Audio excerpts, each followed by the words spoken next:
Okay, should be all good. Pretty sure I'm not muted.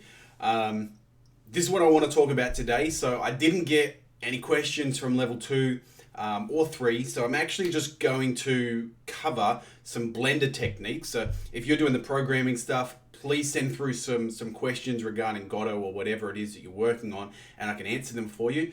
But I am going to cover some Blender things. So if Blender is your thing that you're working on, these are the things that I'm going to be covering.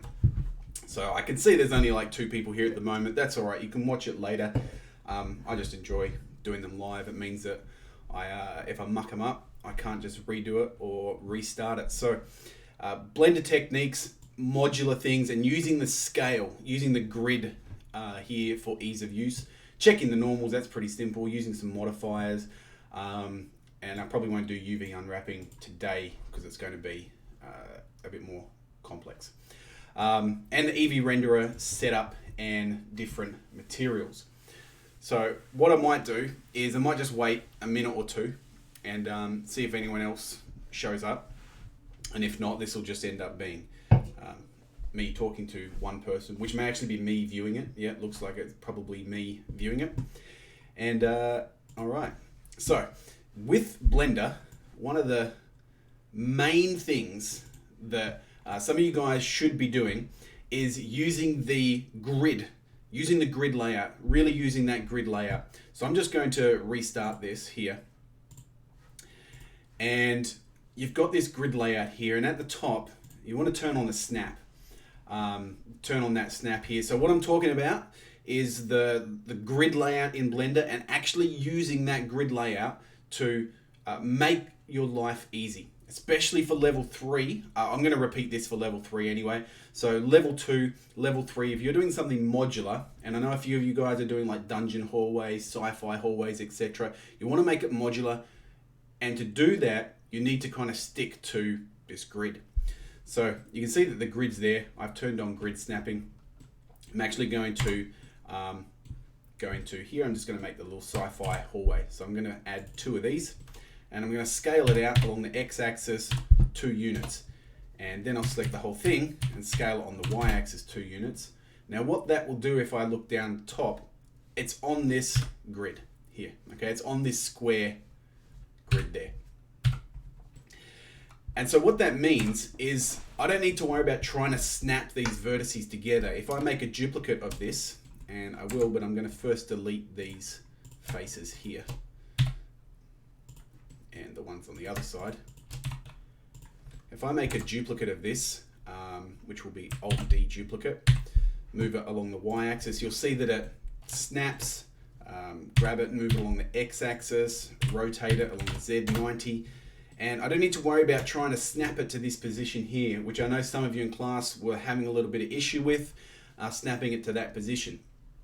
Now the next cool thing that I figured out is that you can actually use these to make this corner piece here. And it's not through the Boolean intersections, but you need to go into Edit, Preferences, go to Add-ons, and you're looking for an add-on called TinyCAD Mesh Tools, and I've already ticked this. And this is going to make your life easier. There may be a better way to do this, but if there is, I haven't found it out. So let's just go into here. So what I'm going to do is I'm going to duplicate this. Put it here. I'm going to duplicate this one. Well, I'll just duplicate this one again and rotate it 90 degrees. So what I've got is, I'm going to hide these other ones for now, just so you can see this. So I've got this shape here. And I actually want to join these together. So Control J, join them together. Looks a real mess at the moment, but if I select the whole thing and right click, TinyCAD, X all, intersect selected edges, it's going to give me all these edges intersected and delete all the faces, which is fine. Because then I can go in and actually just very quickly add those faces back on however I want. So if I just select these, this is much quicker than the way that I saw some of you guys doing it, where you were, I could probably even just cut it in half and mirror it, which would save me some time. Oops. because I saw some of you guys like rebuilding this by creating new vertices, and it was just not the ideal way to do it. You were trying to build the whole thing up by drawing lines between things. So what I've done there is all good, and then I can add that one and that one. I'll do it quickly. It's not going to take me too long. And this one here. And then I could repeat the same on the bottom. I could probably just mirror it, but I won't in this case. I will just manually do it. So there. And so I'm just building it up by using this. And for the person that just joined, you'll see in a sec what I've done, and what I'm actually doing here is that I'm just talking about how Blender, how you should be kind of building up something modular by using the grid, rather than just kind of guessing and hoping you get the right measurements. Oops. F to make a face, and then F, and so on. I'm almost done.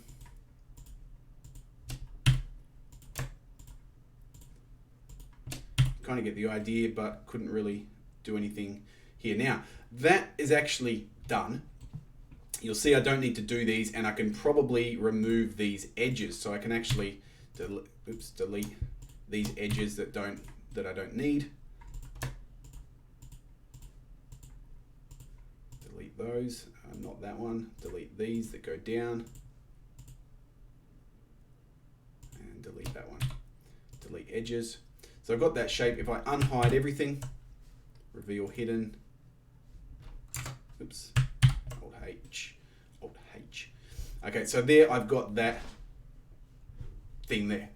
All right, so now you'll notice that it's all on a grid. So if I put it into top view, it's all on this grid. Every unit is like 4 meters wide, which is probably a good size for like a sci-fi looking hallway. This one here might be better off made a bit bigger, or you know, even just with 4 bits coming off it, so you can add a bit more detail to it. There's a few different ways that you could make this here, and you can make separate components that get added into here. But you want to make sure that everything can snap to a grid. And that way it's going to be easy for you to bring it into Unity. It's going to be easy for you to bring it into Godot. It's going to be easy for you to edit in here and line up. So if I'm done with this, move that way, and move it, oops, that way. Okay, so I've got 2 bits lined up, and then I can grab this one and move it that way, and move it that way.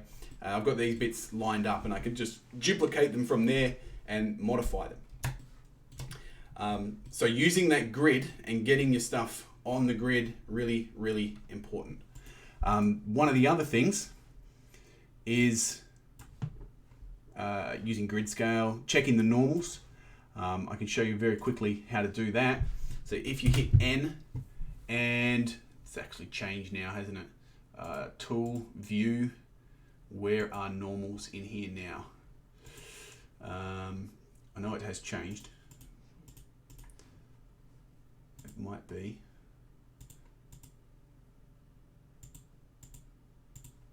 Oh, where has it gone?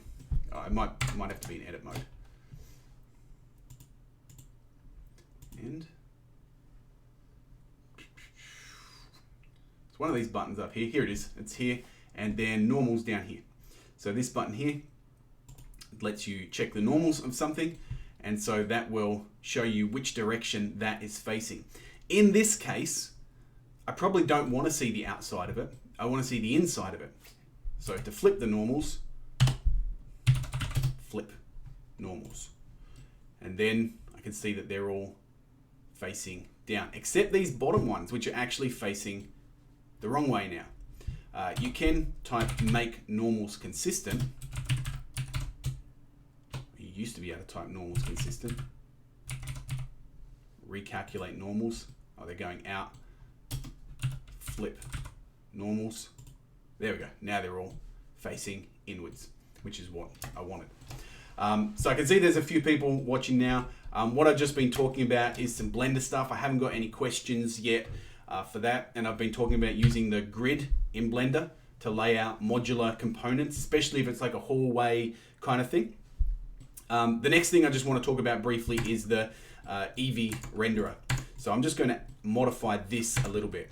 So I'm going to add a light in here. So if I select this face, and I will, actually I'll just add a mesh to it. It's going to be a cylinder. So it gets added right there. I don't want it to have 32 vertices. It's going to be a light that's really bright. I want it to have maybe 5 at most. And I'm going to rotate that. Oops, RX 90. Yeah, that'll do. Scale it down. Move it up like that. And then scale it along the y-axis a whole bunch like that. Now I'm going to give this a material. And the material is going to be, I just want to make sure that I have set this to Eevee renderer here. There's a few things I will turn on while I'm here. So in this little panel, Eevee renderer, ambient occlusion, bloom, screen space reflections, don't need motion blur, and that's probably it. Shadows, that's fine, that should be all good. But these ones you want on. Depth of field you don't need, you just want to tick those 3. And then up here, oh, it's going to crash, isn't it? Nope. You want to tick, it's one of these buttons. And you want to tick scene world and scene lights, scene world, and turn the strength all the way down. Where is it? Scene world, turn the strength all the way down so that you only see the scene lights. Now, for some reason, if I turn these normals in the other way, so I go F3, flip normals. I was able to get this black at one stage. I'm not sure why it's not doing it now. Like all the outside black as well. There is no scene. Oh, there is a scene light somewhere. There it is. I can delete that one. Delete that. Okay. And scene world. I'm not sure where that world is coming from. I think it might be. Oh, it's coming from here. Color, black. All right, so I can set that up, but I'm just going to go back to here to work because I'm going to set this here to have a certain material on it. And I'm just going to have the default material is going to be sci-fi wall. Oops. Make sure you're naming materials, that's important. Naming this isn't that important, but I am going to call this one here hallway section. You should name them, but at least name your files properly. That's going to have that. This bit here though, L will select everything that's linked to it. I'm going to add a new material for this one, and this is going to be called light. And I'm going to turn up the emission on this down the bottom. So this is going to have a light emission. If I put it like that there, I should see, oh, I haven't actually assigned the material to it. So I go back to here, assign to that. So that has that light emission on it now. Now I can turn that emission strength up. I just have to figure out how to do it. Or I think you can turn that to emission as well. That will work too. Turn the strength of that up, change the color to like a blue or whatever, and you get these cool kind of sci-fi looking lights here. So that will also reflect off other stuff. Now it is up the top here, that's not a big deal, I don't need to worry about that, but it is reflecting in here. This is just to do with the sharpness of it. I'd probably want to have extra detail in there. But then if, for example, I decide to duplicate this, I'll actually add a modifier to it. Add a modifier to an array, and I'll make it go the other way. I'll make it go that way. And I can see that I get these lighting effects that happen. So you can kind of get a preview of what it might look like in Unity or whatever. You add the textures to that. But the Eevee render is pretty decent. If you want it to look nicer when it's rendering, just see how it's quite grainy here. If you just turn the sample down to 0, it'll just keep on rendering forever until it gets smoother and smoother and smoother. Obviously, this is just a really empty hallway. There's nothing special about it.